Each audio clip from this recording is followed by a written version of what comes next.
Hello friends, welcome to my channel. आज बात करने वाले हैं हम 5 पॉजिटिव पेरेंटिंग रूल्स के बारे में that will change your relationship with your child forever. So hello everyone, अगर आप एक पेरेंट है या फ्यूचर में पेरेंट बनने वाले हैं तो आज की वीडियो आपके लिए बहुत इंपॉर्टेंट होने वाली है। कभी ऐसा फील हुआ है कि आपने अपने बच्चे को प्यार से समझाया, फिर थोड़ा आप स्ट्रिक्ट हुए हो, फिर गुस्सा भी किया हो, लेकिन फिर भी उसने वही काम दोबारा कर दिया हो? कभी लगता है ये मेरी बात सुनता ही नहीं है, या फिर हमें लगता है कि पता नहीं मैं पेरेंटिंग सही से कर पा भी रही हूँ या नहीं। सच बताऊँ, हर पेरेंट कभी ना कभी ये फील ज़रूर करता है। लेकिन प्रॉब्लम ये नहीं है कि आप एक बुरे पेरेंट हैं।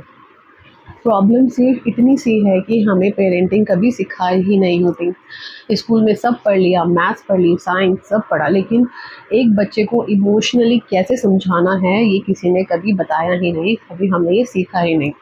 और इसी वजह से हमें पेरेंटिंग थोड़ी चैलेंजिंग सी लगने लगती है। तो ये सब नॉर्मल बन गया है, लेकिन आज की वीडियो के बाद शायद आप पेरेंटिंग को एक बिल्कुल नए एंगल से देखने लगेंगे। आज हम बात करेंगे कुछ पॉजिटिव पेरेंटिंग के रूल्स के बारे में, जो सिर्फ बच्चों को ही नहीं बल्कि पूरी फैमिली एनवायरनमेंट को भी चेंज कर सकती है। वीडियो को एंड तक ज़रूर देखिएगा। सबसे पहले बात करते हैं रूल नंबर 1 की। आपको क्या करना है? Correction first, correction later. सबसे पहले और सबसे इम्पॉर्टेंट आपको ये ही करना है कि बच्चे के साथ पहले अपना कनेक्शन बिल्डअप करना है, उसके बाद उसको करेक्शन करना है। हम पेरेंट्स क्या करते हैं, जैसे ही कोई गलती देखते हैं उसको डांटने लगते हैं। कितनी बार बोला है, चुप हो जाओ, अभी फ़ोन दो, ये करो वो करो। लेकिन उस वक्त बच्चा सुन ही नहीं रहा होता। ऐसा क्यों होता है? क्योंकि जब इमोशंस हाई होते हैं ना, तो ब्रेन लर्निंग मोड में होता ही नहीं है। उस वक्त बच्चा सिर्फ अपनी फीलिंग्स ही फील कर रहा होता है। अगर आप उस वक्त लेक्चर देंगे तो वर्ड्स तो अंदर जाएंगे ही नहीं, इसलिए पहले उसकी आप फीलिंग को समझिए। जैसे एग्जाम्पल के साथ मैं आपको समझाना चाहूँगी, बताना चाहूँगी। समझ मान लीजिए कि आपका बच्चा किसी भी गेम में हार गया और वो गुस्सा हो गया। इंस्टीड ऑफ कि तुम आप ये बोले कि तुम कितने गुस्से वाले हो, अब उसको प्यार से बोलिए कि लग रहा है तुम बहुत अपसेट हो गए हो। बस इतनी सी छोटी सी लाइन आपको बोलनी है, और बिलीव कीजिए आपकी जो प्रॉब्लम है ना, हाफ प्रॉब्लम आपकी वही ख़त्म हो जाएगी। जब हमें लगता है ना कि हम अपने आप में समझ गए हैं, तो वो ऑटोमेटिकली काम होने लगती है, चीज़ें सिचुएशन अपने आप ही हैंडल होने लगती है। तो इस रूल को आप याद रखिएगा। आप पहले बच्चे के साथ कनेक्शन बनाइए, फिर उसे करेक्ट कीजिए।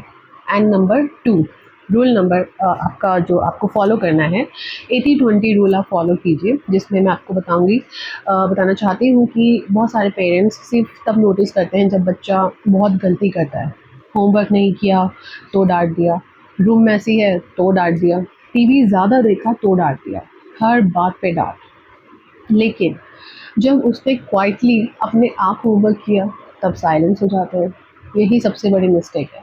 जब उसकी कुछ पॉजिटिव चीज़ें देखते हो ना, तो उसको अप्रिशिएट करना चाहिए। पॉजिटिव पेरेंटिंग यही कहती है, 80% attention on good behaviour and सिर्फ 20% करेक्शन को दीजिए। अब इमेजिन कर लीजिए, आप ऑफिस में बैठे हैं, बॉस सिर्फ आपकी गलतियाँ ही निकालता जा रहा है और कभी आपको अप्रिशिएट करता ही नहीं है, तो आपको कैसा लगेगा? एग्जैक्टली वही फीलिंग, सेम वही फीलिंग आपके बच्चे की भी होती है। हर दिन उसकी एक छोटी अचीवमेंट नोटिस करिए, उसको अप्रिशिएट कीजिए, उसको अच्छे मतलब उसको जो अप्रिशिएटेड वर्ड्स हैं वो बोलिए। थैंक यू बेटा, I am proud of you, तुमने आज ये चीज़ शेयर की, वेरी गुड, मुझे बहुत अच्छा लगा, I am so proud of you. ये वर्ड्स उसका जो कॉन्फिडेंस है वो बढ़ाएंगे। अपने बच्चे के साथ 80-20 वाला रूल फॉलो कीजिए। And rule number 3, don't control, teach self control. हम सोचते हैं अच्छा बच्चा जो होता है उसका मतलब होता है हमेशा पेरेंट्स की बात मानना, लेकिन रियल लाइफ में एक दिन पेरेंट्स अगर नहीं साथ में होंगे तो क्या होगा? बच्चा कैसे डील करेगा सिचुएशन? इसके लिए उसको गोल ओबीडियंट चाइल्ड नहीं बनाना, रिस्पॉन्सिबल चाइल्ड बनाना है। उसको हर चीज़ में कमांड मत दीजिए, उसको चॉइसेस दीजिए। एग्जाम्पल देके फिर समझाऊंगी। जैसे आप उससे पूछिए, अच्छा बताओ अभी होमवर्क करोगे या 15 मिनट बाद करोगे? दोनों ऑप्शन होमवर्क के ही हैं, दोनों ही आपके फेवर में हैं, लेकिन डिसीजन उसका होगा। उसको लगेगा मुझे तो रिस्पेक्ट भी मिल रही है और उसका जो रेजिस्टेंस है वो भी कम हो जाएगा, और उसकी जो व्यूज़ हैं वो भी उसको मतलब इम्पोर्टेंस मिलेगी, तो उसको अच्छा लगेगा। तो ये रूल आप फॉलो कीजिए। Then rule number 4, listen more than you speak. ठीक है, कभी आपने नोटिस किया है हम बच्चों को ज़्यादा बोलते हैं और उनकी कम सुनते हैं। कभी सिर्फ 10 मिनट बैठकर पूछिए उसे, आज स्कूल में सबसे फ़नी क्या हुआ? किस बात से तुम खुश हुए? किस बात से अपसेट हुए? और बीच में इंटरप्ट मत करिए, उसको अच्छे से सुनिए, सिर्फ सुनिए। हर प्रॉब्लम का सॉल्यूशन देना ज़रूरी नहीं होता। एंड हम क्या करते हैं ना, कभी-कभी हम सुनते ही नहीं है बच्चे को और अपने आप बोलते रहते हैं। कभी-कभी सिर्फ सुनना बहुत ज़रूरी होता है, इसी से पेरेंट्स एंड बच्चे में ट्रस्ट बिल्ड होता है। और जब फ्यूचर में कोई बड़ी प्रॉब्लम हो जाती है तो बच्चा सबसे पहले किसके पास आएगा? आपके पास ही आएगा।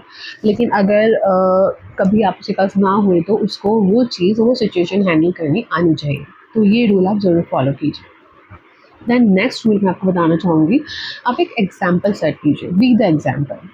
सबसे पावरफुल पेरेंटिंग टूल आप खुद हैं।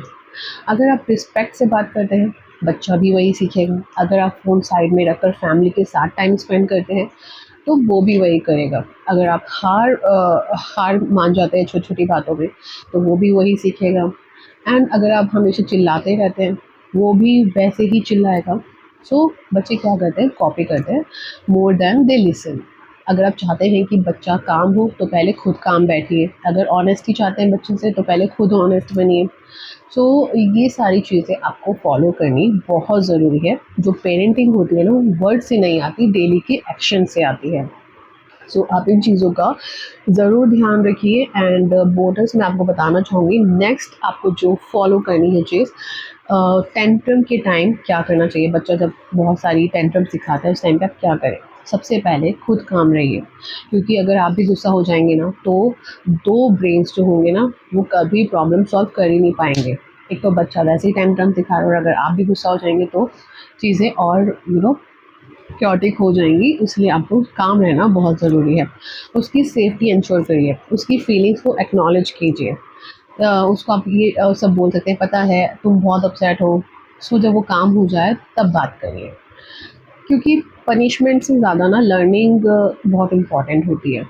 ये चीज़ आपको याद रखनी है। एंड सबसे बड़ी जो मिस्टेक होती है, हम पेरेंट्स क्या करते हैं, हर वक़्त परफेक्ट पेरेंट बनने की कोशिश करते रहते हैं। परफेक्ट पेरेंट कोई नहीं होता। परफेक्ट पेरेंट कभी मतलब बनना ज़रूरी ही नहीं है।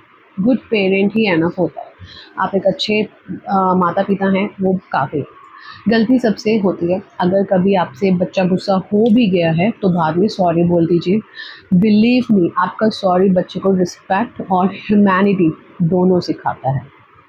एंड पेरेंट्स, फाइनल मैसेज मैं आपको देना चाहती हूँ, याद रखिए, बच्चे को सबसे ज़्यादा एक्सपेंसिव टॉयज़ नहीं चाहिए। उसको चाहिए आपका टाइम, आपका ट्रस्ट, आपका प्यार और एक प्यार भरा परिवार। कनेक्शन से कॉन्फिडेंस बनता है, कॉन्फिडेंस से डिसिप्लिन आता है, और डिसिप्लिन से एक स्ट्रॉन्ग पर्सनैलिटी डेवलप होती है। पेरेंट, आज से सिर्फ एक रूल चूज़ कर लीजिए और अगले 7 दिन उसको कंसिस्टेंटली फॉलो कीजिए। एंड मुझे पूरा यकीन है कि आप अपने बच्चों के बिहेवियर में पॉजिटिव चेंजेस ज़रूर नोटिस करेंगे। अगर ये वीडियो आपको हेल्पफुल लगी हो, तो इसे उन पेरेंट्स के साथ ज़रूर शेयर करिए जो अपने बच्चों के साथ एक स्ट्रॉन्ग और लविंग रिलेशनशिप बनाना चाहते हैं। मिलते हैं नेक्स्ट वीडियो में। Till then, take care, keep learning and keep parenting with love. Thank you, God bless you.